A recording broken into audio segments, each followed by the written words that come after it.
Hello and welcome to March to the Pod presented by Eternal Roofing. We are back. Some of us have some new digs in the background, apparently. I don't know. Some live stuff has been happening for Mr. Sorrells the last couple of weeks. This is season 3, episode 27, basketball post-mortem. We're giving out grades for the head coaches this year and updates on all the other Bearcat athletic programs that have been playing and doing mostly well. I would say most of them have done pretty well recently. I am Cory Hogue, your host, producer, once banned catfans.com member, and now banned from Twitter X. You can find me everywhere else at Cory Hogue Sports, CORYHOGUE Sports. And again, just Twitter, the hell with you. And as always, I'm joined by the real ball knower of this podcast, the man behind Sports of SHSU on Twitter and Instagram, the guy with new background. I love it. I love that office look to it. COO of Cat Fun, proud Bearcat himself, Ben Sorrells. And do you know what tomorrow is? Thursday. Yes. Now, it's opening day of the Major League Baseball season. Yes, that too. It's also my wife's birthday. Oh. Yeah. So the other night, got a little bit of trouble because I was like, well, Thursday's opening day. And my daughter's like, when am I coming up? Are we coming over? And I was like, for opening day?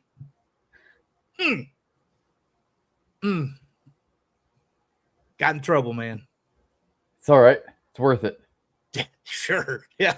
For you and everyone else to laugh at. Hey, also, last week was the release of MLB The Show 26. And did you know they only released that on a PS5? That's it? No Xbox? Well, not on PlayStation, not PS4. Oh, okay. I see. So I went and got a PS5. Had to. Yeah, I haven't even played the baseball game. I've been playing Formula One. That's funny. But I do want to say before we get really going here, because we got a lot of great stuff to talk about. The college football 26 game. I got the EA Play whatever where you can get all kinds of games. That college football game, I didn't like it. I turned it off after it seemed hokey. It seemed 2014 to me. I didn't like it. Really? Yeah, I wanted something that looked more like Madden for the college, and I didn't get that. See, I know a lot of people haven't been a big fan of Madden for a while. That's what's funny is I prefer Madden because it looks more realistic a lot of times. Yeah, I think it's more the animations, maybe not the looks. The looks, I'll give you that. Yeah, and that's part of what got me off on college football 26. It seemed hokey, but anyway, you know what's not hokey? The bowling team, Ben. Breaking news right before we came on the air. The NCAA announced the regional bracket, the tournament for this year, and Sam Houston is in. They were sweating this one, but they are in. They are headed to Rochester, New York. Yep. They're in a regional with Vanderbilt and whoever wins the opening round match between Dominican and Alabama A&M, and also Maryville, Missouri, which I think plays D3 football. I think I don't even know if they have a football team. I know they're D2. They're moving up to D1 for ice hockey next year. But I know there's a Maryville team. It might be D2, but I believe I've seen it for D3. I don't think they have a football team, so it could be a whole nother Maryville school, man. Yeah, I think they just have basketball as their big sport. Makes sense. But Sam Houston getting in there. They didn't get the Arlington regional. Looking at these regional matchups, what is your initial thought on them being there with Maryville, Vanderbilt, and whoever wins between Dominican and Alabama A&M? Yeah, you were an at-large and you were sweating it, like you said. One of the final teams into the tournament. I'm just glad you avoided Jack State. You've shown you're capable of winning against pretty much anybody but Jack State. Jack State is clearly the number one team in the country.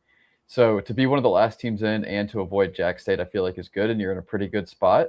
And and we'll see where it goes. I mean, this is a team that made it to, I think, the 5th round of the Conference USA tournament, the SEC of bowling. So, yeah, I mean, I think they got as good a shot as anybody in the Rochester Regional. It's interesting that it's in Rochester because Vanderbilt, I mean, they might be predetermined regionals, but it's interesting that they would send, Alabama A&M, Sam Houston, Vanderbilt up to New York.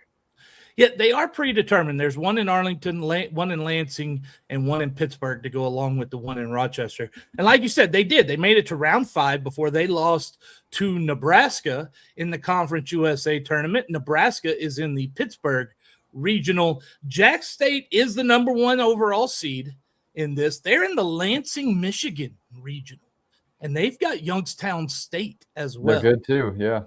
Yeah, that's a tough one. In the Arlington regional is the 4 seed La Tech, along with they got Wichita State and Newman, Newman's a D2 school for basketball. I know. Is that Christian Newman? No, Newman. The Newman, I think they're the Jets or the Rockets or something like that. Okay, probably a different one because I know I was watching some D3 basketball, the Elite 8, and there was a Christopher Newman. No, Newport. Christopher Newport. That's right. I believe it is. That's it. Yep. Yeah, they're always good in D3 basketball too. Why I should know that, I shouldn't. Pittsburgh Regional has the number 3 seed. It's Arkansas State in there, and they have Nebraska there. Duquesne playing at home. They don't have to travel. And then, of course, Rochester, New York, as we talked about. I think they played didn't they? I know they were in the Music City. Did they play Vandy in that? I can't remember. I can't remember. They play so many matches, but I'm assuming they probably – and Vandy's a Conference USA team, if I remember correctly, so they've probably matched up with them at some point. So they know they could play with them, and that it looks like that regional might be the toughest regional on the list here, but we've seen Sam Houston can hang with them, and as long as they get to the semifinals, and anything can happen at that point. This starts April the 3rd will be the regional with the double elimination. The opening round games will be April the 2nd. So they're coming right up right before Easter. Yeah, one more week. Pretty much a week from today almost. Wow. A lot going on with you. I mean, we see you upgraded the background there. Put me to shame, by the way. And a lot of going on across the athletics department, and we're going to get to it. But before we do, football had a new hire. It's an interesting one, and I don't hate it, Ben. Yeah, so new offensive line coach, Jack Bicknell.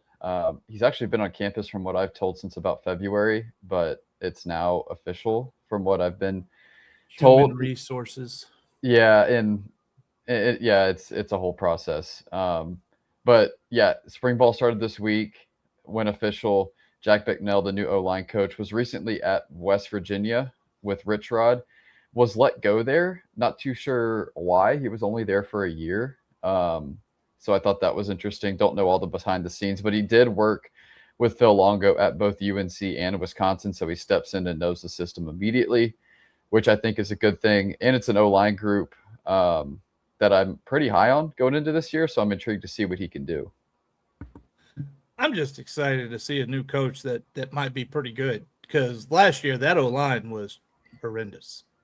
Yeah, and I don't know how much of that fell on AJ Hop, who I don't know where he's going. I think he's taking another job from what it sounds like. But yeah, an O-line that was not up to par. And obviously you have higher hopes this year. And so we'll see what he does. I think if they can put together an O-line that's competent, I think you've got the pieces around him. I think they like their quarterback in Landon Locke and like what you have at running back, and you brought in some good receivers. So the big question mark was the O-line this offseason, especially after losing everybody from that O-line. And so we'll see what they can do this year. I think the success of the offense hinges on that offensive line, and it typically does, but I think more so than ever this year. I think when we get to summertime and we start really just talking football because we don't have anything else to talk about, you're going to find that I have a lot of concerns about the entire team after just 2 wins. I think they did a great job in the portal. I'll give them that. But you don't win games by just bringing guys in. The pieces got to fit together and they got to gel. And there's obviously some concerns too, and rightfully so after a 2-10 year, but I think there's reason to be more hopeful. Is that now a 4-win year, or is that a 7-win year? Is that a 9-win year? I'm not too sure, but I think it should be a better year than last year. Keyword should. Not saying it will, but it should. The standard every year should be a bowl game for this program. Yep. And that's how I'm going to hold it to. And last year they fell way short of that. But enough about all that stuff. Let's get to some positive news. We're going to talk some golf, tennis, women's track is going, beach volleyball is playing. We'll get to all that after we hear a word from our friends over at Eternal Roofing. Eternal Roofing and General Contracting is your choice for integrity work in the Texas Hill Country. Taylor Andrus and crew provide experienced quality roofing services with a mission of roofing with faith, serving with integrity, and sheltering homes in the spirit of stewardship. Don't just take our word for it. Here's what satisfied customer Pamela Allen had to say about Eternal Roofing. They did a great job on our patio roof, came out quick for a quote. The quote was very reasonable, and they started and finished work well and quickly. Not a bad thing to say about Eternal Roofing. Give Eternal Roofing a call today at area code 830-251-5673 or area code 936-215-8539, or you can email them taylor@eternalroofingtx.com. As always, we appreciate our friends over at Eternal Roofing. And let's get into some golf talk. The men's golf team in their last tournament, they were in Houston, in Humble, Texas. Actually, it was hosted by Houston, by the University of Houston. The All-American Intercollegiate Tournament finished 12th out of 16 teams. And this weekend, they're playing in the Merido Invitational. That's hosted by, or next week, I believe, starts Monday, hosted by North Texas in Carrollton at the Merido Golf Course.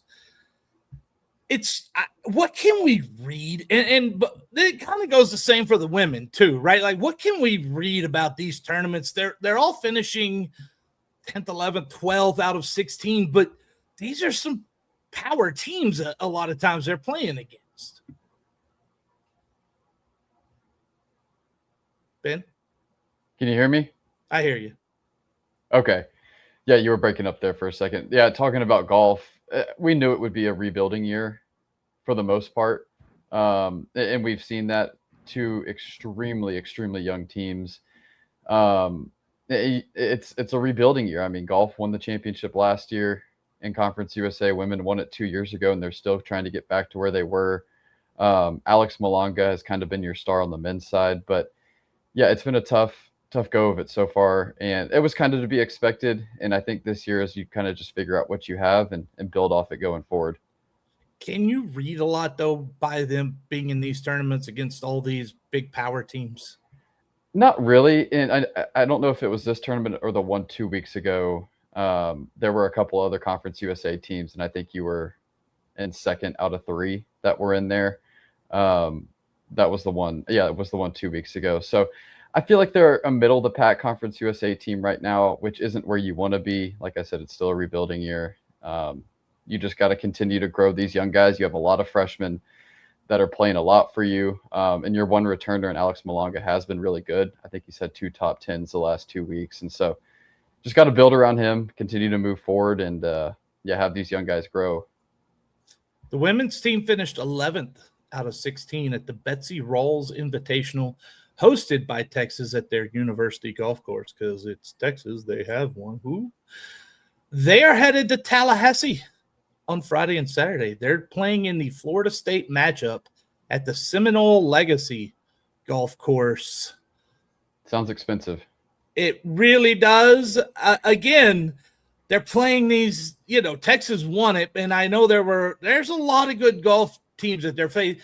More importantly, it's hard in collegiate golf because you just kind of got to focus on yourself every round is really all you can do at these things. Yeah, and that's a program going through even more transition. They just had a coaching change mid-season. So just so much change, and you just got to keep competing. It's such a young team, and I think by the time Conference USA play comes around, which I think is about first week of May, typically, hopefully this team's in a little bit of a better spot, but I think both of them are probably middle of the pack within the league this year. Got better news here. Women's tennis. They're Yeah. 7-11 overall, but they're 2-1 in Conference USA now. They opened conference play with a 5-2 win at Western Kentucky. Right now, we don't know a lot about Western Kentucky. But we know they lost 5-2. And then they went on the road to Middle Tennessee, and they beat the Blue Raiders. Why you chose blue, I don't know, but you are. 5-2 on that one. They did lose 6-1 at home versus La Tech, but they're done with road trips. They're hosting Missouri State on Saturday. They've got a couple of more in the following week, and then they're into the Conference USA tournament. To me, it sounds like this program is much improved over where they have been. And they need to be with the facilities and the resources they have. And I think they started 0-8 this year, partially due to a really difficult schedule. So I believe they're 7-4 in their last 11 matches. So trending up in the right direction at the right time. And speaking of golf, too, one more note on golf. Chad Sewell on the Corn Ferry Tour, he's had 2 consecutive top 10s. I think he's top 20 on the points list for the Corn Ferry Tour. So good to see a Bearcat out there competing in the professional ranks and possibly making it to the PGA Tour next year. Okay, you're gonna. I need you to educate us a little bit. The Corn Ferry Tour, is that like single A, or is that like NXT to WWE? How does that work? That's like the AAA of golf. So I think it's the top 5 or 10 get their PGA cards for the next year. So he's in a good spot. 2 top 10s the last 2 tournaments. See, I understand baseball and wrestling. There you go. Yeah. It's kind of like soccer, European soccer. There's a relegation and a promotion system. So he's one step away from being on the big tour. Man, you are speaking my language with this stuff. The women's track and field, they open their outdoor season. The men don't open for about another month or so, but the women, they open this weekend. They're headed to Waco. Baylor is hosting the Clyde Hart Classic Friday and Saturday, and it was a pretty good indoor season. I suspect we will see them continue to improve as we head to the outdoor season. Yeah, that's the hope, and I feel like we're a better outdoor team than we are indoor the past few years. Now, look, the one program that's just trying to get off its feet right now, that's beach volleyball. Right there, the first year they've actually got beach volleyball players that are not volleyball players. It's been tough. They're 1-14 this year. They lost all 4 matches last week at the Eagle Invitational in Fort Myers, Florida. They're headed back to Florida. You know what? I think I'd rather be in Huntsville. Florida this time of year, you would think it would be nice, but man, it is humid as all get out at that place. If you could get a trip into the beach, it might be worth it. But Maybe. yeah, it's been a tough year, but I think you've seen some signs of progress. A team that's about 70-80% now beach players. Your top pair up until this last week had won 4 of their last 5 matches. So you're at least seeing that you have some quality players within the program. I think you give it one more year. Hopefully they're in a spot where they're competing at a much higher level next year. They are headed to the USF tournament. University of South Florida begins Friday. They're playing USF and UTEP. So there's a Conference USA foe to see there. And then they finish on Saturday against the Lady Jacks of SFA and Sacramento State, the JV football team. The SFA team that wasn't a team and now they're a team again. Yeah, how does it? Yeah, dude. I mean, first off, how many of them are they trying to teach to spell Nacogdoches in their first year at school there? Well, it's funny when they took apart the program there very briefly. A couple of them transferred out and came to Sam Houston. I think we have 2 on the roster that transferred over from SFA. It is personal Saturday. Yeah, got to get a win.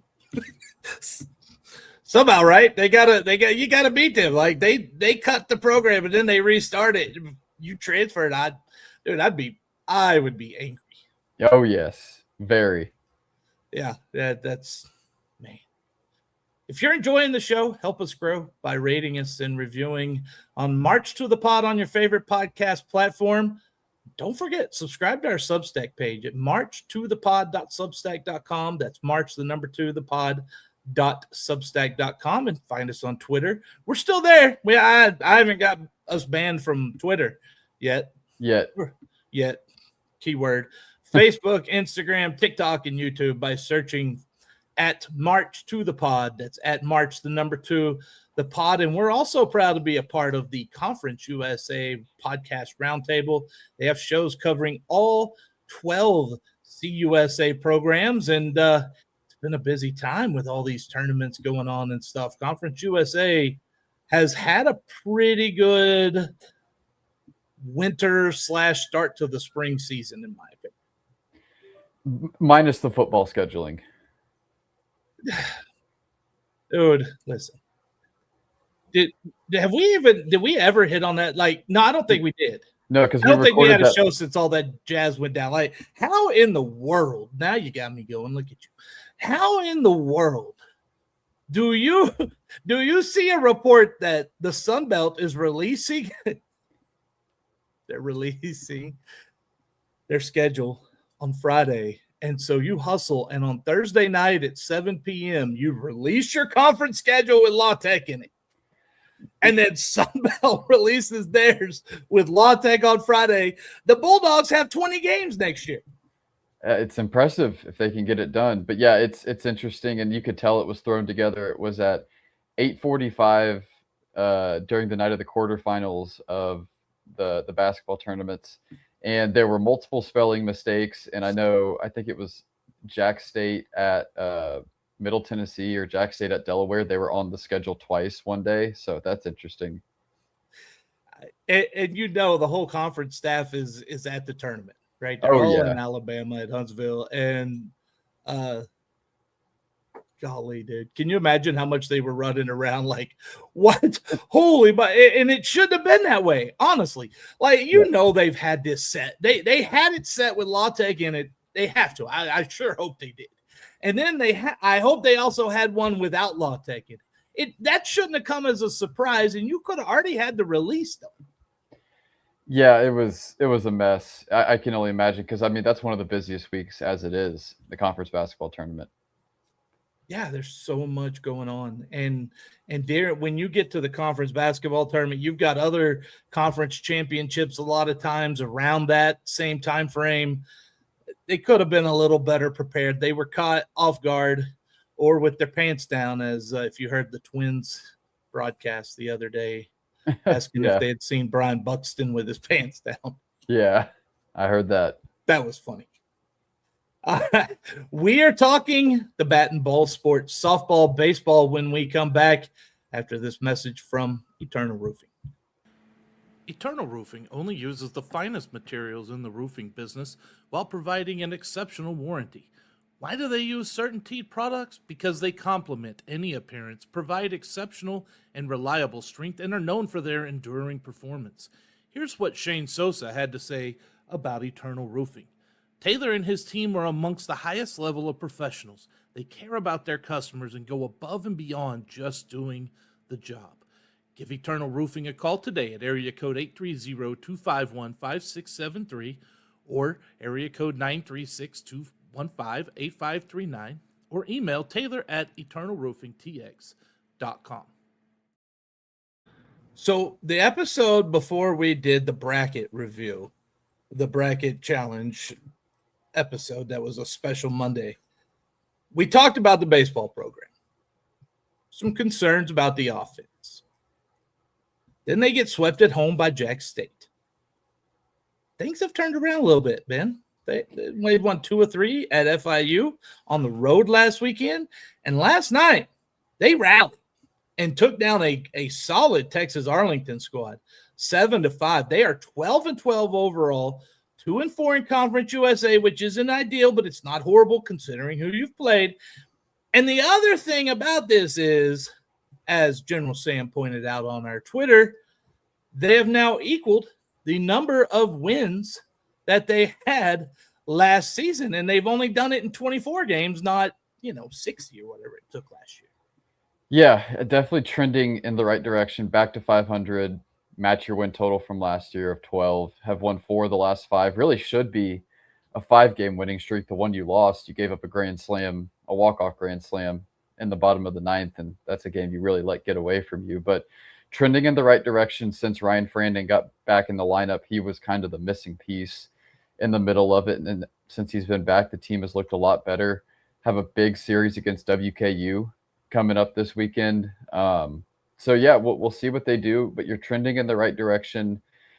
I think I said a couple of weeks ago, this wasn't a team that was going to go from 12 to 40 wins, in 1 year, but if they can go from 12 to 28, that's the progress we need to see. And they're kind of on that trajectory, and they just got to continue to keep it up. The pitching, it's regressed a little bit. There was no way they were going to keep up what they were doing, but it continues to be pretty good. And the offense has just done enough to get the job done. Like I said, Ryan Frandon is back. Jarrett Curtis has been on a tear. His average has gone up about 100 points over the past 10 days. So definitely trending in the right direction, but you need to get a big series win against WKU this weekend. You will probably hear this a lot. I am a big fan of Jarrett Curtis. Love the way that man plays. His speed is a lot of fun. game-changing. Did you see the janitor throw to get the guy at home at FAU he had last week? No, I missed that. Oh, it was great. He went, I think he went 5 for 5. It was the night we lost. He went 5 for 5 with a stolen base, a walk, an RBI, threw a guy out at home. Yeah, he had a heck of a series last weekend. Oh, goodness. That guy, he is fun. And the offense has gotten going, and the pitching isn't bad. Like, yeah, they regressed a little because it's called the average, right? But not horrible. Right? They are a competitive team this year against same type of opponents, right? Like Conference USA, they're a competitive team this year in the conference. Should be most weekends. Yeah, Jack State has kind of turned into a dark horse to maybe even host a regional this year. I said they were really good a couple of weeks ago. I think they're 18-3 now, and they're like 24th in the D1 baseball poll. So, I mean, they're really good. If you take out the series against Oklahoma State and Jack State, which obviously you can't just take them off your schedule, but if you take those two series sweeps out against two top 25 teams, you're 12-6. Yeah. So 12-6 against comparable opponents for the most part. Yeah, they have not played bad. Who do they play this weekend? WKU. Right now, we don't know a lot about Western Kentucky. But we know they're coming to Huntsville this weekend. They will be at the Dawn this weekend. And then Tuesday, Sam Houston travels to Bluebell Park to play Texas A&M. And just don't get to ball 3. Just don't do it, right? Hit them before you get to ball 3. Don't give them a chance to do their ball 4 stuff. Yeah, there you go. Cory's advice. That's right. If I'm the coach, 2 balls, you're hitting them, okay? That's how we're playing. Yeah. Speaking of pitching, have you seen what Ryan Peterson has been doing? Oh, that dude is a Friday night ace deluxe. And gosh. I have a feeling he's getting onto those MLB radars. And literally, because we saw, I think it was Sports Talk of Sam Houston, Sports Talk, that put out a picture of all the scouts with guns back there when he was pitching a couple weeks ago. Yeah, when against FIU on Friday night, he went 7 innings, 1 run ball, had 8 Ks in his final pitch, the 8th strikeout. It was at 93 miles an hour. It was like a 105th pitch, and he still had 93 in the tank. And I think he's sitting, like 93 to 96 right now. I mean, he has elite stuff. He's one of the best mid-major pitchers in all of college baseball right now. It'd be great to see him get taken on like day 2. I mean, day 1 would be fantastic, but take him on day 2. Hey, another one, Walker Yannick. I knew that. I don't know why I said Walker Yannick. I saw this right before I came on. He's on the Hooks roster this year. He's starting at AA. Yeah, and he had an OPS over 1,000. And I was listening to an Astros podcast. Their scouting director said he was kind of the prospect star of spring training. So I'm thinking next year it might be the year for him to be up on the major league roster. Still probably a year away, but he's shown a lot of growth and is starting there in AA. Yeah, no, that is fantastic. Really happy to see Cats doing wonderful things out there as always. Goodness gracious. StreamYard updated, and it does some weird things when I'm trying to kind of scroll around here right now. Anyway, that's baseball. Softball team Not bad. Not bad at all. They won 2 of 3 against New Mexico State at home 2 weeks ago. Then they beat the Roadrunners 4-1. Good team. Good UTSA team. Yeah, that was a good win. And they took 2 of 3 at Kennesaw State. Listen, if you take 2 of 3, you're going to win 66% of your games throughout the conference. Yeah. And that's what they've done each of the first 3 weeks. How you like that math? Yeah, it's good. Well, it's about as much math as we'll do on this show, I'm sure. That's all I can get. Hey, look, I know 2 of 3 is 66%. You do that all the time, you're winning 66%. And it's really impressive what they're doing because Abigail Young has been out since the first weekend of the year, and Amy Abke hasn't pitched since I think March 3rd or March 4th. She's also dealing with a foot injury. Has been in a boot. So your top 2 starters are down, and we talked about the pitching depth to start this year, and Kendall Daniel and Tiffany Sanchez have just kind of taken the reins and run with it. Neither of them pitched last night. I think it was a game you kind of conceded. You threw the freshmen in there, save Tiffany and Kendall for the weekend series because they've been throwing a lot. But yeah, I mean, what they're doing without their top 2 pitchers has been really impressive. By last night, you throw the freshman at Texas A&M. Yeah, I mean, you might as well. Really good nationally ranked team. They took a loss 18-3. But hey, freshman, guess what? You get a start. Woohoo! At Texas A&M. Oh crap. I mean, you're playing to set yourself up for the conference tournament. I get it. It's not fun. It's probably not great for their confidence, but it's all about your seeding in the conference tournament, making sure Sanchez and Kendall Daniel are fresh for the weekend series. So I don't hate it. Oh, General Sam says Abigail was dressed out at A&M. Yeah, she got the boot off about a week or 2 ago. It sounded like she just hadn't played yet. Abke is still in the boot. Yeah. So yeah, we will hopefully they get better soon and we get them all back. Can you have a 4-person pitching staff heading into the conference tournament? And at that point, your Tuesday games that you're not throwing freshmen at A&M if you had all 4 of them back, right? Like that. Yeah. Those are games you get these in. The freshmen, you just take a learning experience, right? The Space Cowboys had one of those this week as well. You just got to take a learning experience sometimes. Pick your battles. Yeah. And then look for the one that you can win the next time. But the softball program, they're 21-15 overall, 6-3 in Conference USA play. And if my math is, that's 66%. Yep, that is correct. Jeez, man, I'm a whiz today. And the thing, when I looked at their schedule, they're 21-15, and they've played Baylor, Oklahoma twice, and Texas A&M. Those are just the Power 4 programs. They also played Texas State, who we know is a quality softball program, and UTSA as well. This team is not shabby. And the hardest part of your schedule is behind you. Yes. I mean, it's a team that's probably likely going to take 2 out of 3 most weekend series from here on out.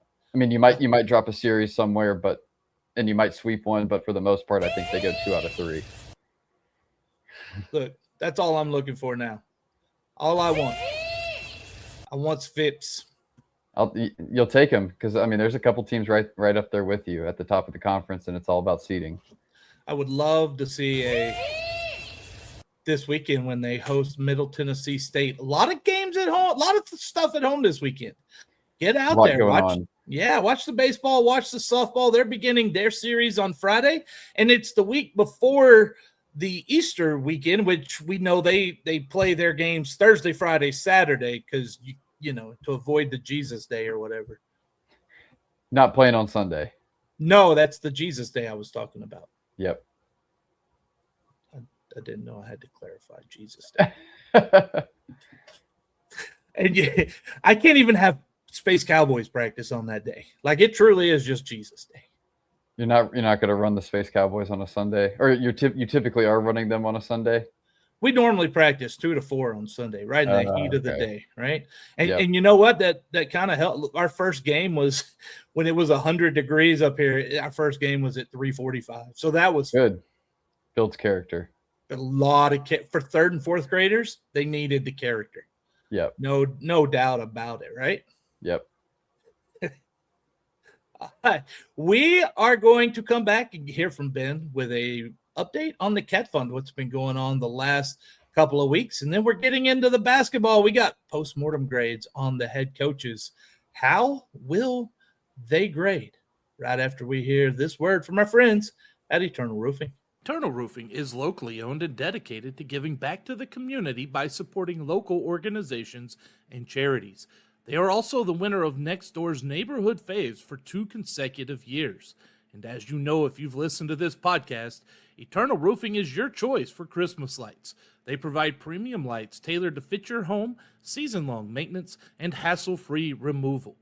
Kyle Tatum said, "They're very professional and great quality, on time and clean, and really made me feel like they cared for me and my home." Give Eternal Roofing a call today at area code 830-251-5673 or area code 936-215-8539, or you can email Taylor at eternalroofingtx.com. Before we get into our grades, and also, I did not forget, we're going to look at the results of the bracket challenge from the Conference USA tournament.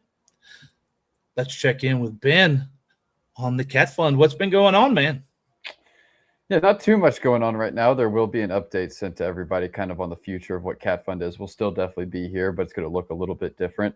Kind of tying into the announcement yesterday with the Link U stuff and the revenue share payments that the university is going to be sending through Link U. So all the members will have some updates through email over the next, 7 to 10 days. So be on the lookout for that. Definitely still going to be around, but things will look a little different, and we'll have some more info on it when it comes up. Sounds good. Yeah, I saw all that in this day and age. I mean, that's what we're dealing with now, right? And you did a basketball bracket for the NCAA tournament. Yep. You join, like I have one that I do, like just invite people, and we get 8-10 people in there. And this year, I noticed myself going pretty chalky on the men's side, and you normally don't do that, but that's how this tournament went. And last year kind of went that way, but this year kept going chalky. I can't help but think that this NIL, especially in basketball, is just continuing to separate the top from the mid-majors. Yeah, I mean, portal's not even open, and it feels like every 5 minutes you're seeing a mid-major player announce they're entering the portal. You don't see the big schools really losing anybody right now. So the cream just kind of continues to rise to the top, but you got to compete with what you have, try to compete within your league, and then go see what you can do within the NCAA tournament. But yeah, it's the talent is definitely elevated more towards the top. And when a guy has a good season, he doesn't stick around for 2 or 3 more. He's typically transferring out and moving somewhere else. I went so chalky that I still have all my Final Four teams and like 12 of the 16, maybe even 13 of them left. Yeah, I think I've got 3 out of the Final Four and 13 to 16 for the Sweet 16. And the women's side is always chalky. Yeah. It just is. That there's nothing new about that. And so I got 14 of 16. Darn, Iowa didn't pull that out like they should have. I saw UConn was like a 79-point favorite against someone in the first round matchup. So you're talking second round. You've got UConn and Texas and some of those teams, and they are 30 and 40-point favorites on these teams. That's insanity. It's crazy. And it's always been that way. Yeah. That's not new. Yep. Hey, speaking of women's basketball, we had a bracket challenge happen. And, if you pick the winner of the tournament, you have a good chance of being at the top. And that's what TJ's did. They had Missouri State, who was the winner. And look, TJ's got 9 points, won easily. Hogue was second with 7. Texas Tech had La Tech, even though they're a Sam Houston person. There you go. They finished third with 6. Let's see. That Cory Hogue fella, he was 4th, and so was that Ben Sorrells fella. And we both picked La Tech as well. Most of us picked La Tech in this bracket. Yeah, we don't know ball, apparently. Shout out to Missouri State, though. I mean, that was a really impressive run that they put together. Yes, it was. And did they win the first round, or did they lose that one? They played in the first 4, and they beat SFA. That's what it was. That's more money. Yep. That counts. And a loss for SFA. That's right. Who doesn't love to see that, right, Rev? Yep. All right. So big thank you to everyone over at betterbracket.com for that and everyone who played. Thank you so much for that. That was fun. We'll see the men's results here after we get done with our postmortem for the women's basketball program. But really happy with that. I think that will definitely be back next year. As far as the women, when they got to the Conference USA tournament, it did not go very well in the quarterfinals. Liberty was on fire. The Flames were a-flamin'. Yeah, I think they were 7 of 12 from 3 in the first half. It was crazy. Yeah, no, it was nuts. They won by 32. They won 89-57. And when you're Sam Houston, you've got to keep the game in the 60s and force a lot of turnovers. And Liberty, and I think even their best 3-point shooter was on the bench with foul trouble most of that game, if I remember correctly. And they still were nailing every one of them.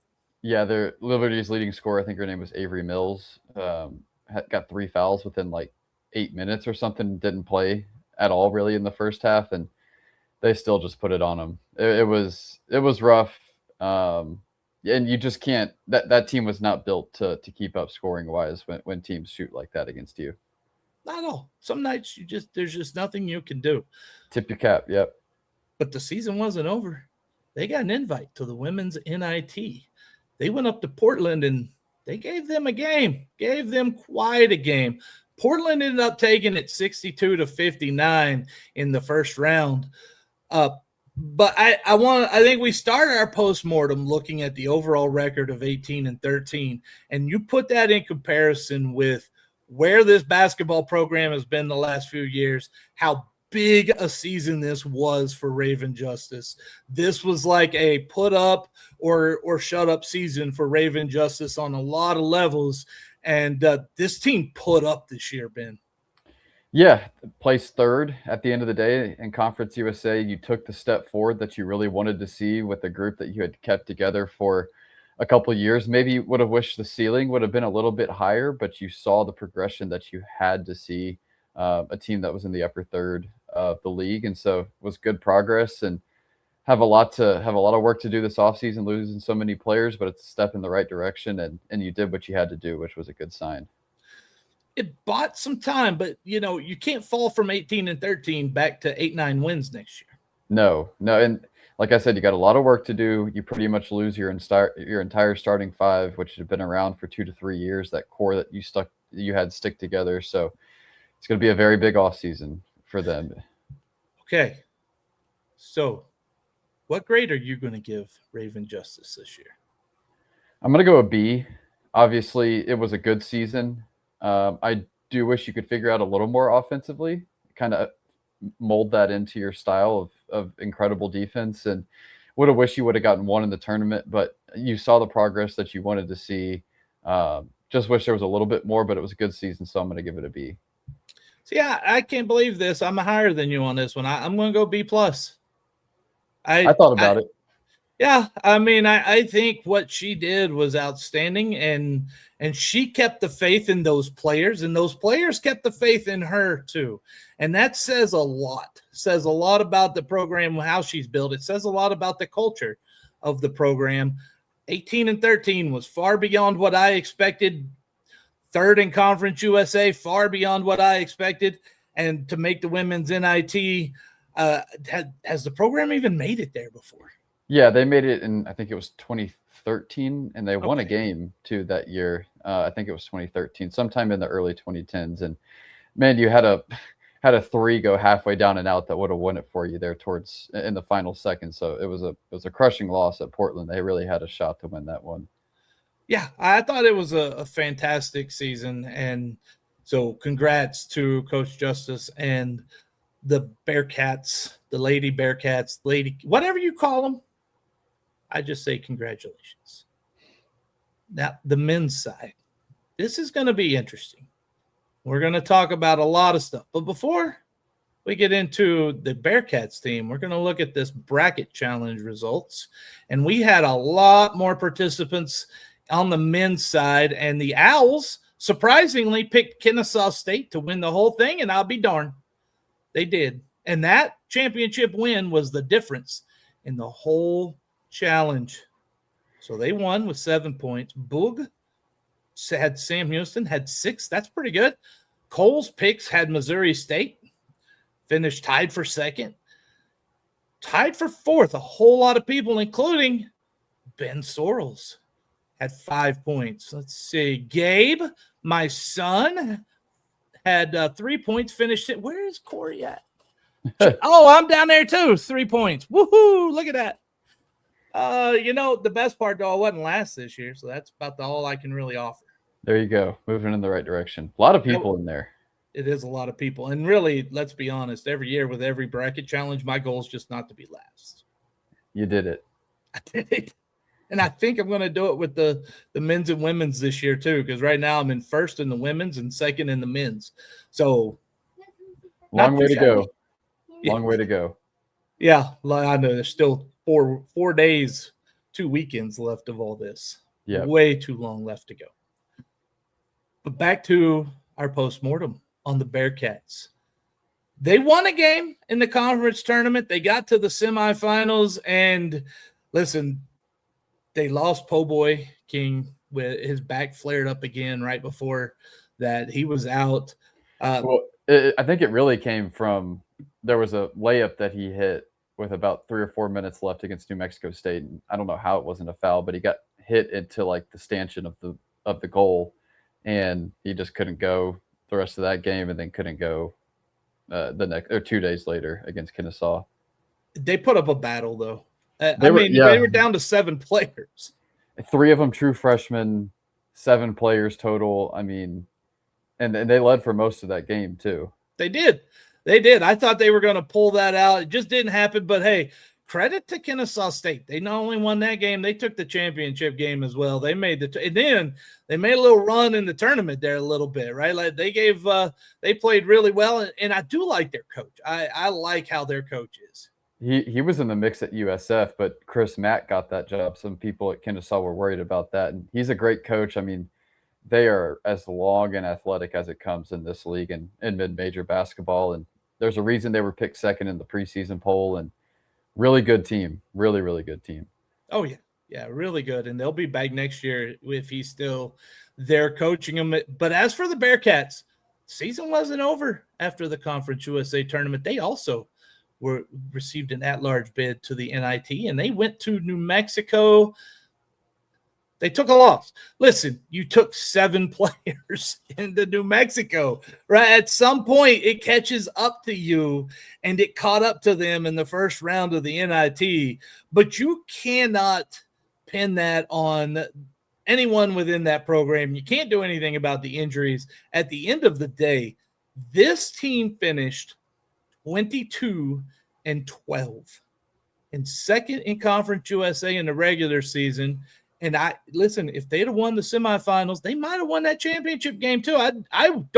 You couldn't count this team out this year. Never quit. Yeah. And I mean, they just really never, it was incredible what they did. 8 guys or less for at least half a conference play. The majority of that run where I think you won 11 of 12 was with 8 guys. And it was just so impressive what they did. It felt like they were just one body away from getting the job done this year. They were down a multitude of players from the beginning of the season, and then they just kept leaving, getting injured throughout the season, and you end up with the freshman of the year, and you end up doing all those things. It was a very good season. But what grade are you going to give Chris Munch? I'm going to go an A. 2nd place in the league. You won a tournament game. I think, like I said, you were one body away from winning the tournament. I think he did as much as he could with what he was dealt. I don't think he really could have done much more. And so I'm going to give it an A. Not an A+. An A+ would have been winning the league, but I'm going to give it an A. Yeah, look, you got to make the NCAA tournament to get an A+. That's just how it is. But I'm with you. I have an A as well. It is mentally draining as much as anything else on a team to see players, the attrition, the players get injured, these guys that you were counting on or expecting to contribute.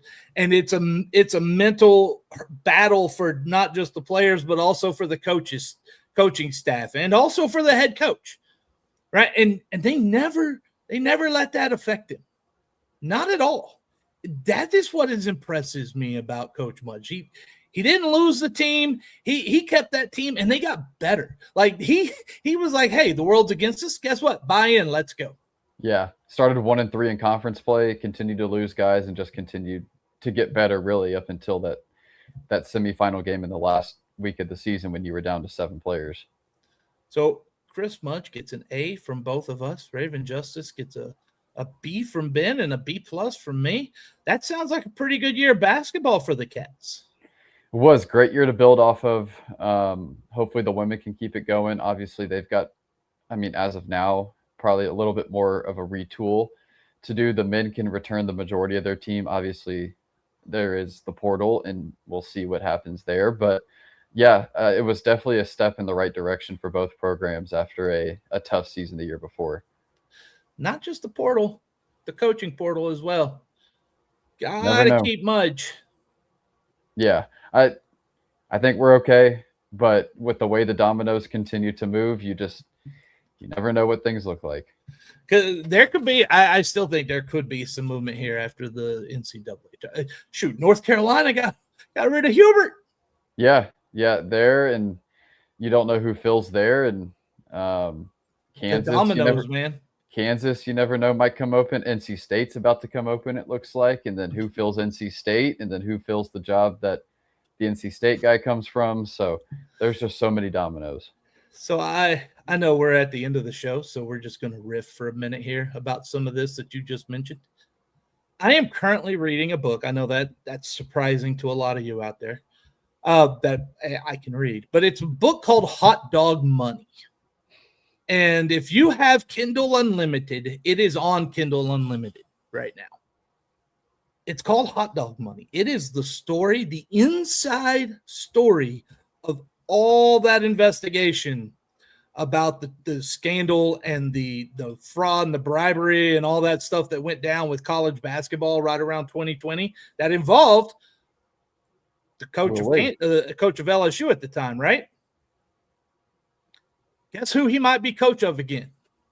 LSU. It is the craziest 360, 180 moment of all time. Why would you bring him back? He'll win. None of these coaches, of the head coaches at least, that were a part of this actually went down. And if you're one who likes to read books, Hot Dog Money is pretty good. Like, this is the account of the FBI informant who he did whatever he had to do to keep his own butt out of jail is what he did. Yeah. But to get in and to read and to understand kind of, and none of it's a surprise to me. I mean, I know this is how it works and goes on, but to see it just talked about and how all this conspired and how he ended up being the FBI informant because he really wasn't into college football. His thing was with professional football mostly, but he was trying to find them in college. And then how they started paying players, not just players, they're paying the players' families. You get coaches involved, assistant coaches, and we're talking big names. We're talking guys that are playing in the NBA and stuff right now. Oh yeah. Like that book is very telling. It's been very interesting. I'm just a little over halfway through now, and I am enjoying reading it. That's the one after the greatest gambling story ever told about the 1988 Kentucky Derby. Interesting. I don't know if I know that one.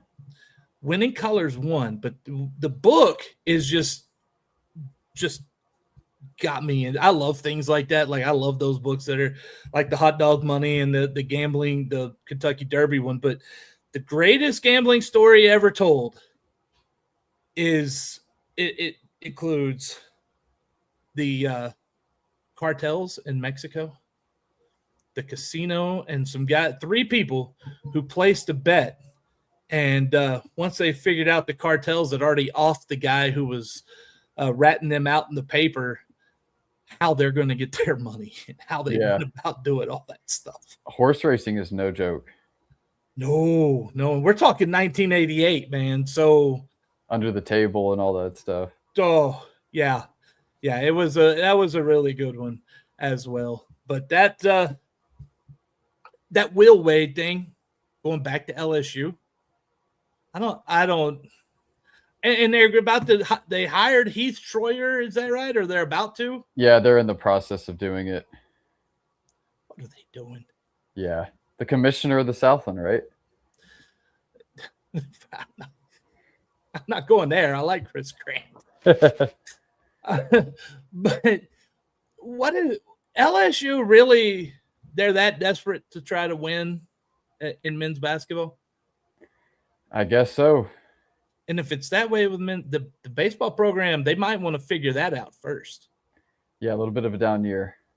Yeah, and you hired Johnson from Arizona. Well, you've got Lane Kiffin and Will Wade. That's a interesting group of head coaches right there. Yeah, they don't care about the rules anymore. No. they just said we don't care. Give us that. You know what? It's funny too because speaking of LSU, Paul Maneri just got let go at South Carolina. Yeah, he resigned at South Carolina, and boy, was he bad there. Oh, very bad. Shockingly bad. Yes. Yeah, man. And then let's see. Oh, yeah. No, hey, look, you've got Lane Kiffin. You're about to get Will Wade, and you've got Kim Mulkey. Oh, yeah, that too. What a Dude, character. Staff meetings? How are they going to fit those egos inside the same room? They're not. Somebody's going to bounce. That's why she's not at Baylor anymore, man. Like, they just couldn't put up with it anymore. Yeah. Goodness, man. Fun times. Good times with the basketball tournament coming up this weekend. And a lot of cat stuff going on. The baseball, the softball teams are at home. Get out there and support them. It's the weekend before you celebrate the Jesus. It is.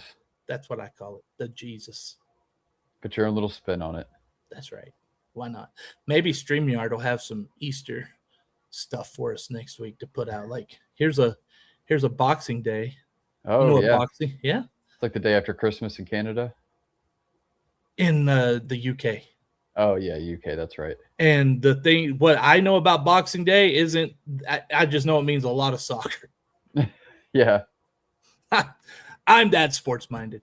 Yeah. All right. Well, if you're still listening, thank you, and don't know why.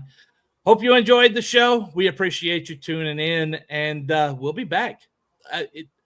We're probably about to hit pretty regular airings now, I believe. I think stuff is starting to settle down for us. Hopefully. It has been a Yes. crazy year, to say the least. Hopefully things are slowing down for us. Yeah. 2026 has been wilding out there. Yes. That's a wrap for March to the Pod, presented by Eternal Roofing. Thank you so much for joining us. We'll be back soon, next week, God willing, Jesus willing, with more Bearcats athletics coverage and a preview of what happens on Easter. Till then, Ben, take us home. Yeah, eat 'em up, Cats. Get out to Huntsville, support baseball and softball, and let's get 2 series wins. Don't kill the Jesus.